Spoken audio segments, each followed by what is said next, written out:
আপনি কি কখনো নিজেকে নিয়ে একাকী বসে ভেবেছেন আপনার এই সাধারণ জীবনের আড়ালে কি অসাধারণ কিছু লুকানো আছে?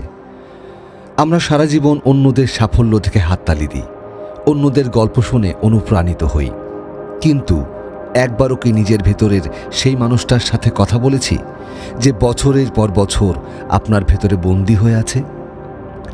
আজকের গল্পটি অন্যদের জন্য নয়, আজকের গল্পটি আপনার জন্য, আপনার ভেতরের সেই শক্তির জন্য যা জাগিয়ে তোলার অপেক্ষায় আছে। আমাদের চারপাশের সমাজ আমাদের শিখিয়েছে মানিয়ে নিতে, আমাদের শিখিয়েছে সাধারণ হয়ে থাকতে।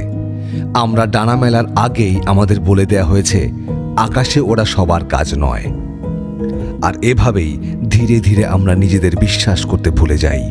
আমরা ভাবতে শুরু করি আমাদের বোধহয় বিশেষ কোনো ক্ষমতা নেই।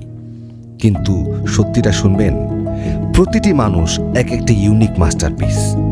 আপনার হাতের ছাপ যেমন পৃথিবীর আর কারো সাথে মেলে না, আপনার ভেতরের সম্ভাবনাও কারো সাথে মেলে না। আপনি কেবল একটি সংখ্যা নন, আপনি এক একটি সম্ভাবনা। তাহলে কিভাবে খুঁজে পাবেন আপনার সেই শক্তিকে? 3টি কাজ আজ থেকেই শুরু করুন। 1. নিজের নীরবতাকে শুনুন। প্রতিদিন অন্তত 5 মিনিট সব কোলাহল থেকে দূরে থাকুন। নিজের হৃদস্পন্দন অনুভব করুন। নিজেকে প্রশ্ন করুন, কোন কাজটি করার সময় আপনি পৃথিবীর সব দুঃখ ভুলে যান? ওটাই আপনার শক্তি। 2. ভয়কে আমন্ত্রণ জানান। যে কাজটি করতে সবচেয়ে বেশি ভয় পান, সেটি একবার করার চেষ্টা করুন। ভয়ের ওপারেই আপনার আসল পরিচয় লুকিয়ে আছে। 3. অজুহাত দেওয়া বন্ধ করুন। পরিস্থিতি খারাপ, টাকা নেই, সময় নেই, এসব অজুহাত কেবল আপনাকে থামিয়ে রাখার জন্য।